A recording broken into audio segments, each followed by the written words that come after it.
नमस्कार दोस्तों अगर आपको गुजरात टाइटंस और राजस्थान रॉयल्स के बीच खेला गया आईपीएल 2025 का 23वां और एक और सबसे रोमांचक महामुकाबला पसंद आया हो तो इस वीडियो को आप एक लाइक जरूर करें और साथ ही हमारे इस चैनल को सब्सक्राइब करना बिल्कुल भी न भूलें ताकि क्रिकेट से जुड़ी खबरें सबसे पहले आप तक पहुंच सके। दोस्तों, आईपीएल 2025 के 23वें और एक और सबसे रोमांचक महामुकाबले में आईपीएल इतिहास की दो सबसे बड़ी टीमें एक दूसरे से भिड़ी। इस बार शुभमन गिल की गुजरात टाइटंस के सामने संजू सैमसन की राजस्थान रॉयल्स की टीम खड़ी थी। इस रोंगटे खड़े कर देने वाले महामुकाबले में राजस्थान के कप्तान संजू सैमसन ने टॉस जीता और पहले गेंदबाजी का फैसला लिया और गुजरात की टीम को पहले बल्लेबाजी के लिए आमंत्रित किया। उसके बाद रनों की बारिश करने के इरादे से गुजरात के दो दिग्गज ओपनर बल्लेबाज मैदान में उतरे। साई सुदर्शन और गुजरात के कप्तान खुद शुभमन गिल के कंधों पर इस महामुकाबले में अपनी टीम को एक विस्फोटक ओपनिंग शुरुआत दिलाने की बहुत ही बड़ी जिम्मेदारी थी। लेकिन गुजरात की ये ओपनिंग जोड़ी राजस्थान की तेज गेंदबाजी के आगे ज्यादा देर तक नहीं टिक पाई और पारी का तीसरा ओवर डालने आए जोफ्रा आर्चर ने गुजरात के कप्तान शुभमन गिल को ही क्लीन बोल्ड कर दिया। शुभमन गिल इस मुकाबले में 3 गेंद में 2 रन बनाकर आउट हो गए। कप्तान शुभमन गिल के शुरुआत में ही आउट हो जाने के बाद अब गुजरात की टीम की तरफ से जोस बटलर मैदान में उतरे थे और फिर यहां से साई सुदर्शन और जोस बटलर ने मिलकर गुजरात की पारी को संभाल लिया और पावर प्ले में ऐसी विस्फोटक बल्लेबाजी करके दिखाई जिसने कप्तान संजू सैमसन के पसीने छुड़ा दिए। खास करके साई सुदर्शन इस मुकाबले में लाजवाब फॉर्म में नजर आ रहे थे। पारी के 5वें ओवर में तो तुषार देशपांडे को साई सुदर्शन ने 2 चौके और एक गजब का छक्का लगा दिया था, तो वहीं उनके साथ बल्लेबाजी कर रहे जोस बटलर भी लाजवाब बल्लेबाजी कर रहे थे। दोनों ही खिलाड़ी अब मैदान में पूरी तरह सेट हो चुके थे।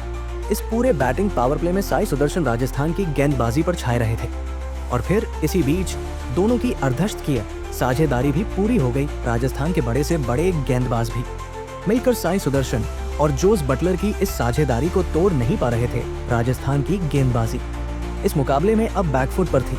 दोनों की ये साझेदारी लगातार मजबूत होती जा रही थी और फिर इसी बीच साई सुदर्शन ने अपना इस मुकाबले में एक और लाजवाब अर्धशतक पूरा कर लिया। लेकिन तभी उनके साथ बल्लेबाजी कर रहे जोस बटलर को महेश तीक्षणा ने एलबीडब्ल्यू आउट कर दिया। जोस बटलर इस मुकाबले में 25 गेंद में 36 रन बनाकर आउट हो गए। महेश तीक्षणा ने गुजरात की एक खतरनाक साझेदारी को अब तोड़कर राजस्थान के गेंदबाजी की इस मुकाबले में वापसी करवाई थी।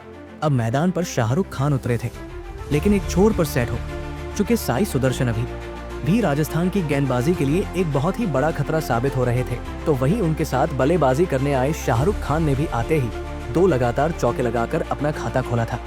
अब फिर एक बार विकेट गिरने के बाद भी गुजरात की टीम के लिए एक और धमाकेदार साझेदारी ये दोनों ही नौजवान बल्लेबाज बना रहे थे। साई सुदर्शन और शाहरुख खान की इस लाजवाब बल्लेबाजी ने फिर से कप्तान संजू सैमसन की मुश्किलों को बढ़ा दिया था।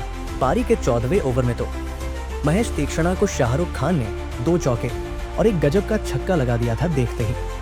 देखते शाहरुख खान और साई सुदर्शन के बीच भी एक धमाकेदार अर्धशत की साझेदारी पूरी हो चुकी थी।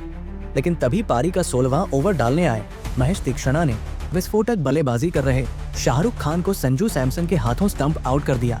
शाहरुख खान इस मुकाबले में 20 गेंद में 36 रन बनाकर आउट हो गए। महेश तीक्षणा ने फिर एक बार गुजरात की एक और साझेदारी को अब तोड़ दिया था।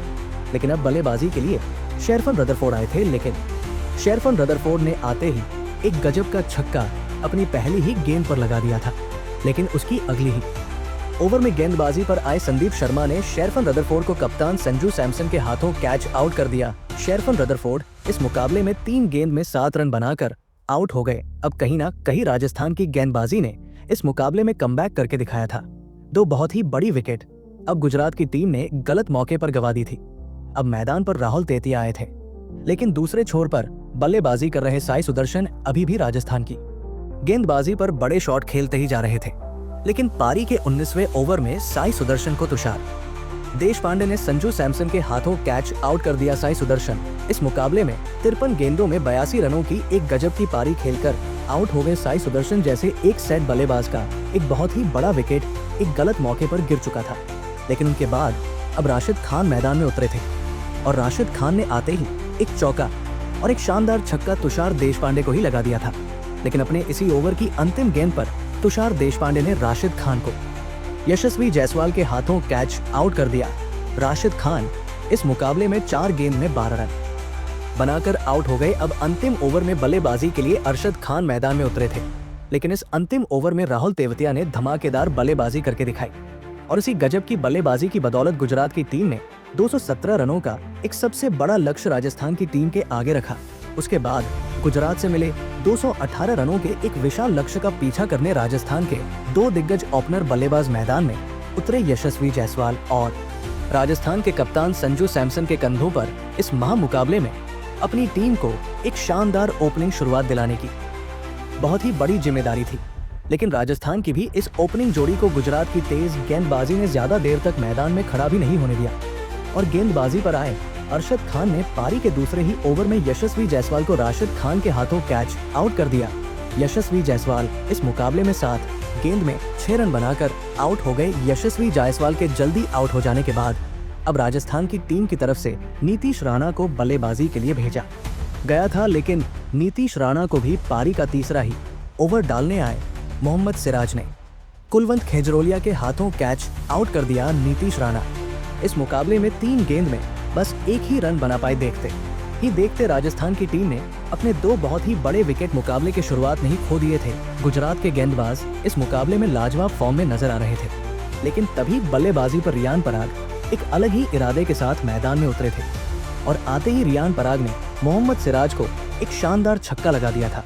तो वही उनके साथ बल्लेबाजी कर रहे कप्तान संजू सैमसन ने भी अब अपने हाथ खोलना शुरू कर दिया था और पारी के चौथे ओवर में अरशद खान को संजू सैमसन ने तो 2 चौके और एक लाजवाब छक्का इस ओवर में लगा दिया था। संजू सैमसन और रियान पराग की इस खतरनाक साझेदारी ने अब राजस्थान की टीम पर से दबाव कम कर दिया था। पावर प्ले में ये दोनों ही बल्लेबाज अपनी टीम के लिए एक महत्वपूर्ण साझेदारी बना रहे थे, लेकिन पावर प्ले के खत्म हो जाने के अगले ही ओवर में गेंदबाजी पर आए कुलवंत खेजरोलिया ने सेट हो चुके रियान पराग को जोश बटलर के हाथों कैच आउट कर दिया। रियान पराग इस मुकाबले में 14 गेंद में 26 रन बनाकर आउट हो गए। कुलवंत खेजरोलिया ने राजस्थान की एक खतरनाक साझेदारी को अब तोड़ दिया था। अब मैदान पर ध्रुव जुरेल आए थे, लेकिन तभी गेंदबाजी पर आए राशिद खान ने ध्रुव जुरेल को भी साई सुदर्शन के हाथों कैच आउट कर दिया। ध्रुव जुरेल 4 गेंद में 5 रन बनाकर आउट हो गए। अब राजस्थान की टीम ने अपने टॉप के 4 बल्लेबाजों के विकेट गंवा दिए थे। इतने विशाल लक्ष्य का पीछा करते हुए एक खराब शुरुआत राजस्थान की टीम को अब मिल चुकी थी। अब मैदान पर सिमर हिटमायर आए थे और फिर यहाँ से सिमर हिटमायर सेट हो चुके कप्तान संजू सैमसन ने मिलकर एक और साझेदारी अपनी टीम के लिए बनाना शुरू कर दिया, लेकिन रिक्वायर्ड रन रेट का दबाव बहुत ही ज्यादा राजस्थान की बल्लेबाजी पर दिख रहा था। लेकिन इसके बावजूद ये दोनों ही बल्लेबाज अपनी टीम के लिए गुजरात की गेंदबाजी को कड़ी टक्कर दे रहे थे। लेकिन तभी पारी का 13वां ओवर डालने आए प्रसिद्ध कृष्णा ने गुजरात की टीम को इस मुकाबले का सबसे बड़ा विकेट दिलाया और राजस्थान के कप्तान संजू सैमसन को साई किशोर के हाथों कैच आउट कर दिया। कप्तान संजू सैमसन इस मुकाबले में 28 गेंदों में 41 रन बनाकर आउट हो गए। कप्तान संजू सैमसन के विकेट के साथ ही इस मुकाबले में राजस्थान की बल्लेबाजी पूरी तरह ध्वस्त हो चुकी थी। राजस्थान के आधे बल्लेबाज अब आउट हो चुके थे। अब मैदान पर शुभम दुबे आए थे, लेकिन शुभम दुबे को भी आते ही राशिद खान ने एलबीब्यू आउट कर दिया। शुभम दुबे इस मुकाबले में 3 गेंद में बस 1 ही रन बनाकर आउट हो गए। अब यहाँ से इस मुकाबले में वापसी करना राजस्थान की टीम के लिए लगभग नामुमकिन हो चुका था। अब बल्लेबाजी के लिए जोफ्रा आर्चर आए थे, लेकिन एक छोर से सेट हो चुके और विस्फोटक बल्लेबाजी कर रहे सिमर हिटमायर को कोई भी गुजरात का गेंदबाज रोक नहीं पा रहा था। गुजरात के हर एक ओवर में सिमर हिटमायर अपनी पूरी जी जान लगाकर अपनी टीम के लिए बड़े शॉट खेलते जा रहे थे और फिर इसी बीच एक लाजवाब चौका लगाते हुए सिमर हिटमायर ने इस मुकाबले में अपना ताबड़तोड़ अर्धशतक पूरा कर लिया। लेकिन तभी उनके साथ बल्लेबाजी कर रहे जोफ्रा आर्चर को प्रसिद्ध कृष्णा ने शुभमन गिल के हाथों कैच आउट कर दिया। जोफ्रा आर्चर इस मुकाबले में 4 गेंद में 4 रन बनाकर आउट हो गए। अब यहाँ से सिमर हिटमायर ही राजस्थान की टीम के लिए कोई चमत्कार करके इस मुकाबले में अपनी टीम की वापसी करा सकते थे। लेकिन अब बल्लेबाजी के लिए महेश तीक्ष्णा आए थे, लेकिन प्रसिद्ध कृष्णा ने अपने इसी ओवर में राजस्थान की अंतिम उम्मीद यानी सिमर हिटमायर को भी साई किशोर के हाथों कैच आउट कर दिया।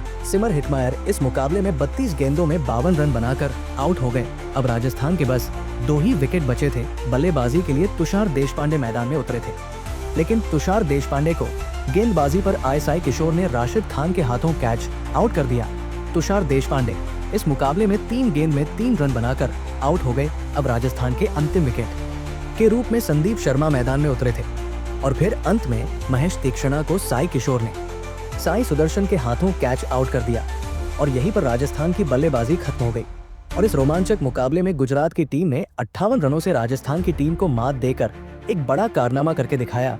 दोस्तों, राजस्थान के खिलाफ गुजरात की टीम की गेंदबाजी अव्वल दर्जे की रही, लेकिन इस जीत के पीछे गुजरात के इस महामुकाबले में असली हीरो साबित हुए उनके सबसे नौजवान और विस्फोटक बल्लेबाज साई सुदर्शन, जिन्होंने इस महामुकाबले में केवल 53 गेंदों में 8 चौके और 3 गजब के छक्के लगाते हुए 82 रनों की अद्भुत पारी खेली और इसी पारी के चलते गुजरात ये महामुकाबला जीत पाई। तो दोस्तों, आप साई सुदर्शन की इस अद्भुत मैच जिताने वाली पारी के लिए उन्हें 10 में से कितने अंक देना चाहेंगे? आप अपनी राय नीचे कमेंट में देना बिल्कुल भी ना भूले। धन्यवाद।